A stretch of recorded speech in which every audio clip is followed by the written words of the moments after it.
Hello everyone, जय माँ काली। Astro श्रद्धा शर्मा में आप लोगों का बहुत बहुत स्वागत है। आज का जो टॉपिक है वो है गन।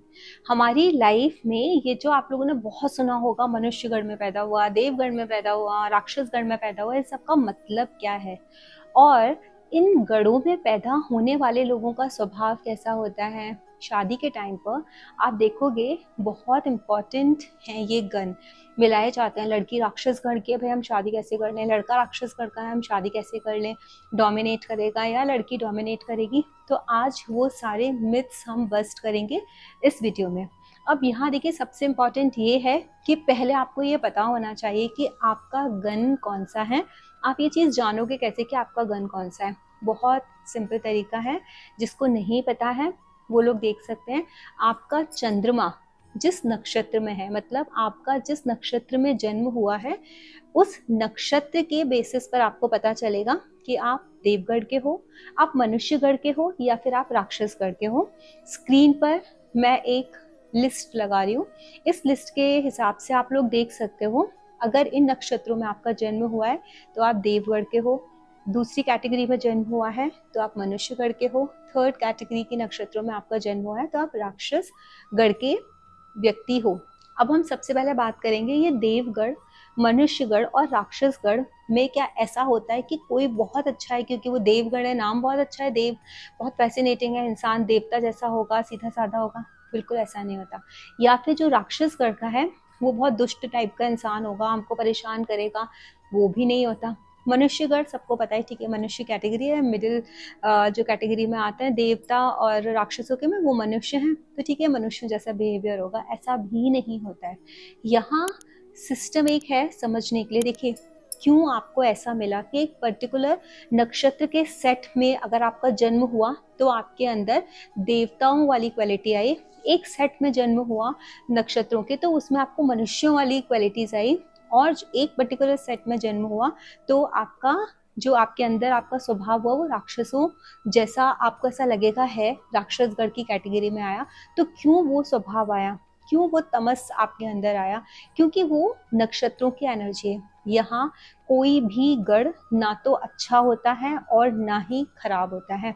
ये जो गण की बात होती है ये एक स्पेसिफिक एनर्जी है आपके साथ जो जुड़ी है, क्योंकि आपने उस पर्टिकुलर नक्षत्र में जन्म लिया है।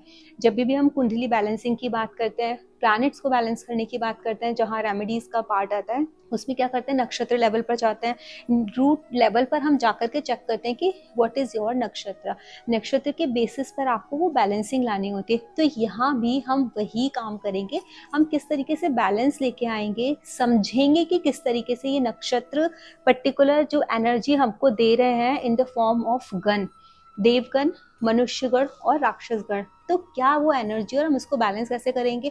सबसे पहले हम उस एनर्जी को जानते हैं और ये भी देखेंगे शादी के टाइम क्यों ये गण इतने स्ट्रांगली हमारे साथ जुड़ जाते हैं या फिर इनको इतना ज़्यादा महत्व दिया जाता है, वो भी हम इसी वीडियो में जानेंगे। तो सबसे पहले हम बात करते हैं स्वभाव की। देखिए जो देवगढ़ के लोग होते हैं ना, एक स्पेसिफिक सेट ऑफ नक्षत्र में जन्म होता है, तो ये लोग स्वभाव से कैसे होते हैं, बहुत उदार दिल के होते हैं, धार्मिक प्रवृत्ति के होते हैं, जल्दी से लोगों की बातों पर भरोसा कर लेते हैं, अपने अपने आप को ना दूसरों के दुख में, दूसरों को जब दुखी देखते हैं ना तो दूसरों के दुख में खो जाते हैं, दूसरों के दुख को देख करके दुखी हो जाते हैं, सॉफ्ट होते हैं, फ्लेक्सिबल होते हैं, तुरंत बात मान जाते हैं। आप उनको बोलोगे कि ऐसे नहीं, ऐसे ऐसे नहीं, ऐसे कर लो, और अगर आपने उनको थोड़ा सा फोर्सफुली समझाने की कोशिश की वो समझ जाएंगे और उसी तरह से काम करने लगेंगे, क्योंकि फ्लेक्सिबिलिटी बहुत ज़्यादा है। हर तरीके के माहौल में ढलने की जो एक प्रतिभा होती है, एक जो कैलिबर होता है, वो इन लोगों के अंदर होता है। अब इन लोगों को ध्यान किस चीज़ का रखना है, सबसे इम्पॉर्टेंट इन लोगों के लिए क्या चीज़ है। देखो अति ना किसी भी चीज़ की बुरी होती है। आप मतलब हद से ज़्यादा अच्छे हो गए ना तो भी आपको ना लोग आपका मिसयूज़ करेंगे। आपको अपनी लाइफ में बैलेंस लेके आना है। देवता जो कैटेगरी के जो लोग हैं, जो देवगण में आते हैं, यहाँ पर लोगों के साथ पता है परेशानी क्या हो जाती है, इन लोगों को लोग बहुत जल्दी चीट करके चले जाते हैं। तो इन लोगों को बहुत ज़्यादा सचेत रहना चाहिए कि मुझे कोई चीट ना कर ले, क्योंकि ये बहुत इमोशनल होते हैं। जब सामने वाले के साथ कनेक्ट होते हैं तो सामने वाले से एक्सपेक्टेशंस भी उनकी इतनी हाई होती है कि जितना इमोशनली हम आपसे कनेक्ट हैं, जितना डीपली हम आपके लिए सोचते हैं, जितना अच्छा हम आपके लिए सोचते हैं, you also have to think in the same way. लेकिन सामने वाला उस एनर्जी के साथ रेसिप्रोकेट नहीं करता, क्योंकि हो सकता है सामने वाला मनुष्य गण का हो, बहुत प्रैक्टिकल इंसान है, राक्षस गण का हो, या दूसरे उसके पैटर्न्स ऐसे हों उसके प्लैनेट्स के कि वो इतना इमोशनली राशि के बेसिस पर और लग्न के बेसिस पर कि वो इतना इमोशनली आपके साथ वैसे कनेक्ट नहीं कर पा रहा, तो इन लोगों को बहुत ज़्यादा दुख हो जाता है। अब यहाँ पर एक चीज़ और इन लोगों के साथ है, ये लोग क्योंकि संवेदनशील ज़्यादा है, सेंसिटिव है, तो बहुत जल्दी डिप्रेशन में भी चले जाते हैं। कोई इनके साथ कुछ बुरा करके चला गया तो कॉन्स्टेंटली उसी चीज़ को सोचते रहेंगे। तो यहाँ पर ये कलयुग है। जो देवगन में लोग पैदा हुए हैं ना, उन लोगों को इस चीज़ का ध्यान रखना चाहिए। थोड़ा मेडिटेशन करो, थोड़ा सा बैलेंस लेके आओ, प्रैक्टिकल हो, इमोशनली कनेक्ट होना, एम्पैथी रखना, दूसरों के दुख में दुखी होना ठीक है, बहुत अच्छी बात है, लेकिन you are not suppose to drift in that situation. अपने आप को उस सिचुएशन में ले जा करके अपना सब कुछ खराब कर देना, वो गलत है। देवता जो गण है या जो देव जिसको देवगण बोलते हैं, इस कैटेगरी में जो भी लोग आते हैं या जो लोग इन नक्षत्रों में पैदा हुए हैं, देवगण में पैदा हुए हैं, उन लोगों के साथ ये समस्या हमेशा जुड़ी रहती है। तो यहाँ पर आप लोगों को एडवाइस है कि आप लोग थोड़े से ना प्रैक्टिकल हो जाओ, अपने इमोशंस पे कंट्रोल करो, अपने चंद्रमा पर काम करो, क्योंकि चंद्रमा का नक्षत्र है ना, उसने ही आपको ये देवगण की क्वालिटीज दी हैं। तो चंद्रमा कैसे स्थिर होगा? मेडिटेशन करके, ध्यान लगा के, धार्मिक स्थलों पे जाना, बहुत अच्छी बात है। आप इमोशनली कनेक्ट हो जाते हो रिलीजियस प्लेसेस से, बहुत अच्छी बात है। बट अपने चंद्रमा को, अपने मन को बहुत ज़्यादा स्ट्रॉन्ग रखोगे तो आप इस जीवन में बहुत आसानी से बहुत हाई उस पर चले जाओगे। आप लोगों के साथ एक अच्छाई पता है क्या है? आप लोग बहुत जल्दी जो इंसान का जो जन्म का पर्पस है ना, उसको पहचान जाते हो कि this is the purpose of life, और उस पर्पस के साथ आप जिंदगी जीने लगते हो, आप आगे बढ़ जाते हो। यहाँ मैं बताऊंगी राक्षसगढ़ वालों के साथ परेशानी क्या होती है या मनुष्य वालों के साथ क्या प्रॉब्लम होती है। आप लोग तो बहुत एक कहते हैं ना ब्लेस्ड पीपल हो अपनी स्पिरिचुअल जर्नी तय करने में। तो those who are belong to this category देवगण में, और उन लोगों ने अपनी स्पिरिचुअल जर्नी स्टार्ट नहीं की, दे हैव टू स्टार्ट। अब हम बात करते हैं मनुष्यगण की। मनुष्यगण में जो लोग पैदा होते हैं, ये लोग कैसे होते हैं? बहुत प्रैक्टिकल अप्रोच वाले लोग होते हैं। ये भी हर परिस्थिति में ढल जाते हैं। जहाँ इनको गुस्सा करना है गुस्सा करेंगे, जहाँ इनको सामने वाले से काम निकालना है काम निकालेंगे, मेहनती भी होते हैं, सब कुछ है प्रैक्टिकल। जो एक देवताओं वाली चीज़ और राक्षसों वाली, दोनों जो गुण हैं राक्षसगढ़ के देवतागण के, वो गुण दोनों इन लोगों के अंदर मनुष्यगण में आया है। ये लोग ना काम करने में बहुत एक्सपर्ट होते हैं, बट इन लोगों को ये पता होता है इनको किस जगह काम करना है, किस जगह काम नहीं करना है, कहाँ इनको काम निकलवाना है, कहाँ नहीं निकलवाना है। देवता और जो राक्षसगढ़ वाले होते हैं, उनको ये चीज़ पता नहीं होती कि उनको काम कैसे निकलवाना है। ये लोग हाईली जो बोलते हैं ना प्रैक्टिकल पीपल होते हैं ना, वो होते हैं, डेफिनेटली मेहनत करेंगे बट प्रैक्टिकलिटी के साथ। ऐसा नहीं है कि पागलों की तरह लगे पड़े हैं किसी भी चीज़ में। ये लोग अगर अपने मन को कंट्रोल कर लेते हैं, अपने मूड, इन लोगों का जिसका मूड बहुत स्ट्रांग होता है, ये लोग बहुत हाई पोजीशन पर जाते हैं। धन लाभ इन लोगों को बहुत होता है। मतलब मनुष्यगढ़ वालों के लिए बहुत आसान है पैसा कमाना, पैसा कमाना, लव लाइफ में सेटल हो जाना, अपनी नीड्स के अकॉर्डिंग, अपनी या फिर बोलो अपनी नीड्स को केटर करना ये लोग बहुत अच्छे से जानते हैं। इनको पता है इनको किस चीज़ की नीड है, इनकी मेंटल हेल्थ किस चीज़ से ख़राब नहीं होगी, किससे ख़राब हो जाएगी, ये उस चीज़ में डिफ्रेंशिएट कर पाते हैं। देवता और राक्षस, ये दोनों गण उस चीज़ में डिफ्रेंशिएट करने में इनको प्रॉब्लम हो जाती है। यहाँ ये लोग इस चीज़ में लोग बहुत होशियार होते हैं। अब हम राक्षस गण की बात करेंगे। राक्षस गण जैसे इनका नाम है ना, ये लोग बेचारे ऐसे होते नहीं कि राक्षस जैसे हैं, बहुत ज़्यादा खराब है, नहीं। इन लोगों के अंदर ना एंगर, तमस गुण बहुत ज़्यादा होता है।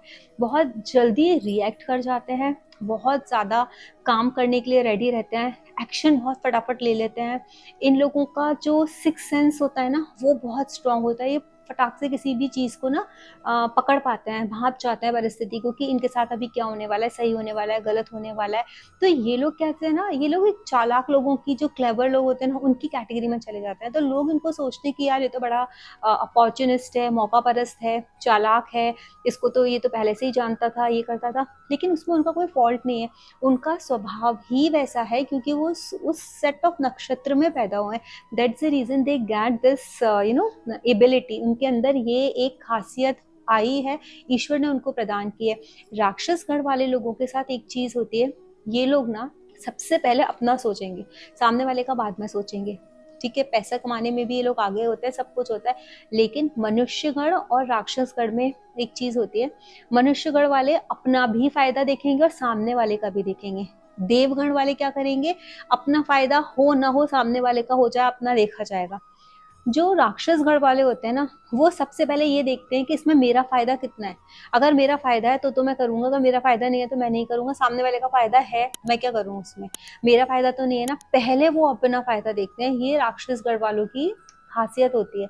यहाँ एक चीज मैं सजेस्ट करूंगी कि जभी भी, क्योंकि कर्मों का सिद्धांत बहुत इंपॉर्टेंट है समझना हर इंसान के लिए। ठीक है, आपके अंदर वो एबिलिटी है या फिर आपके अंदर वो सिक्स सेंस है, लेकिन अगर उसको आप बेटर वे में यूटिलाइज करते हो, आपके अंदर एक वो क्वालिटी है कि आपको पता है चीज़ों को भौतिक तौर पे कैसे डील करना है। क्योंकि ये लोग बहुत मटेरियलिस्टिक होते हैं, ये मटेरियलिस्टिक चीज़ों के पीछे भागेंगे पैसा कमाने के लिए। They can go to any extent. मनुष्यगण वाले फिर भी एक बैरियर रखते हैं कि भाई अगर ये चीज़ है ना, मैं इसके बियॉन्ड जाकर के पैसा नहीं कमा सकता या कमा सकती। लेकिन ये लोग हर वो जो मुमकिन काम है वो कर लेंगे। इनके अंदर साहस भी इतना ज़्यादा होता है, तमस गुण है ना, ताकत है करने की, हिम्मत है, डरते नहीं है, डर नाम की चीज़ नहीं है, एकदम भिड़ जाते हैं किसी से। सिक्स सेंस भी बहुत इनका स्ट्रांग होता है, जैसे मैंने बताया आप लोगों को बार बार। तो इन लोगों को करना क्या चाहिए, इन लोगों को भी मेडिटेशन करके उस चीज़ को बैलेंस करना चाहिए। क्योंकि कभी कभी ना मैं इन लोगों में इतना ज़्यादा भर जाता है कि वो जो मैं है इनको किसी भी रूप में परिस्थिति में जाकर के कभी तो परेशान कर सकता है। बिकॉज हम जो देते हैं वो ही हमारे पास वापस आता है, every action has a reaction. तो यहाँ पर एक जो सजेशन है वो ये तो है कि आप लोगों को भी मेडिटेशन करना चाहिए, what is right and what is wrong. सामने वाले को भी लेकर के अपने साथ चलो, क्योंकि साथ जब चलोगे ना तो ही आप बहुत ज़्यादा आगे बढ़ पाओगे। कर्मों पे थोड़ा सा फोकस करना है, मटेरियलिस्टिक चीज़ों पर करो, लेकिन थोड़ा सा एक बाउंड्री के साथ करना है। This is a advice for राक्षस गन पीपल।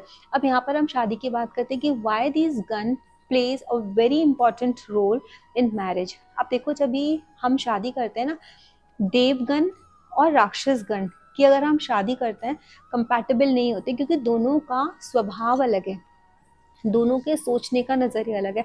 अब पत्नी अगर सब कुछ उठा करके दे देगी तो पति तो आके गुस्सा करेगा ही, उसके ऊपर झगड़ा होगा, दोनों में नहीं पटेगी। क्योंकि वो राक्षस गण का है और पत्नी देवगण की है, वो कहेगी ठीक है ले जाओ, ठीक है ये भी कर लो, ठीक है वो भी कर लो।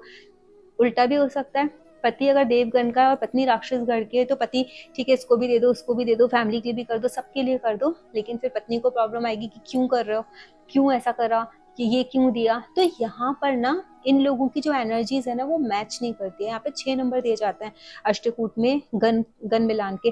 मनुष्य गण एक ऐसा गण है कि जो राक्षस गणों के साथ भी एडजस्ट कर सकता है, देवगण के साथ भी एडजस्ट कर सकता है। देवगण के लिए जब हम शादी के लिए देखते हैं तो शादी मनुष्य गण के लोगों के साथ हो सकती है, लेकिन राक्षस गण के साथ नहीं। राक्षस गण की शादी मनुष्य गण के लोगों के साथ हो सकती है, राक्षस की राक्षस के साथ कर सकते हैं, फिर भी कोई पॉसिबल नहीं है। लेकिन थोड़ा सा इसमें भी क्लैशेस हो जाते हैं। यहाँ जो सबसे बेस्ट जो चीज़ें होती हैं वो यही होती है, राक्षस गण की मनुष्य गण के साथ, देवगण की मनुष्य के साथ। और आपस में देव और राक्षस की शादी नहीं होनी चाहिए उससे, क्योंकि स्वभाव में एकदम विपरीत स्वभाव है दोनों का। तो वहाँ पर क्लैशेस आप लोगों के आ जाते हैं। तो बेसिकली जो गन है वो आपकी कैरेक्टरिस्टिक्स डिफाइन करते हैं, किसी इंसान का बिहेवियर पैटर्न कैसा होगा, ना कि ये आप सोचें कि अगर ये देव है तो ये अच्छा है और राक्षस है तो खराब है, और अगर मनुष्य है तो बेचारा कुछ भी नहीं है। ऐसा कुछ नहीं होता है। This is only a category of your characteristics, of your behaviour pattern. उतना ही गनों का रोल होता है, बट ये रोल हमारे लिए बहुत इंपॉर्टेंट है। क्योंकि अगर आप इसकी एनर्जी से बाहर जाकर के काम करते हो ना, हर एक चीज़ डिसबैलेंस हो जाएगी। आप देवगण के हो, देवगण की चीज़ें अपने बिहेवियर में लेके आओ। इसीलिए देवगण वालों को खाना भी सात्विक प्रवृत्ति का ही खाना चाहिए। वो ज़्यादा तमस का खाना खाएंगे ना, उनका स्टमक अपसेट हो जाएगा। मनुष्य वालों को भी मीडियम, राक्षस वालों को उस कैटेगरी में पच जाता है, क्योंकि उनकी इम्यूनिटी सिस्टम उस तरीके का है, क्योंकि तमस है ना उनके अंदर सबसे ज़्यादा। तो वो उस चीज़ों को, उस तरीके की चीज़ों को डाइजेस्ट कर पाते हैं। उनको सात्विक भोजन उतना ज़्यादा पसंद आएगा नहीं। लेकिन देवगण वालों को इस चीज़ का बहुत, स्पेशली देवगण वालों को ध्यान रखना चाहिए। नॉनवेज वगैरह या तमस प्रवृत्ति का खाना, तीखे, ये सब खा करके उनकी हेल्थ पर इशू आएगा। उनको स्टमक रिलेटेड इश्यूज पैदा हो जाएंगे, उनकी एनर्जी डिस्टर्ब हो जाएगी। तो try to understand the energies of your planets, your nakshatras, your ganas, and live a life accordingly. That will be the best and the healthier way to live a life. If you like my video, please like, share and subscribe. Jai Maa Kali.